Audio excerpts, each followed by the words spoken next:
In today's video, I'm going to show you how to add a blog to your website using the Godaddy website builder.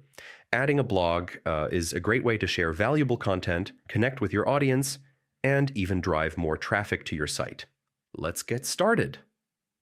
First, log into your Godaddy account. From the homepage, head over to the My Products section. Here you'll see all the services linked to your account, including your domains, hosting, and websites. Next, locate the specific website you want to edit and click on it. This will take you to your site's management page. From here, click Edit Website. This opens the Godaddy website builder, your main workspace for customizing your site. Once inside the editor, look for the Add section button. Clicking this will bring up a menu of features you can add to your website. In the search bar, type blog. This will instantly filter the options and bring up the blog section. When you see it, click on blog and then select add. That's it.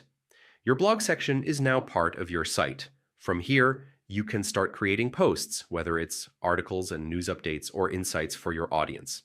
And there you have it. A simple, straightforward way to add a blog to your Godaddy website.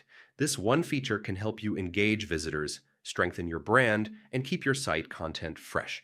If you found this tutorial helpful, be sure to like and subscribe for more easy website tips. Thanks for watching and happy blogging!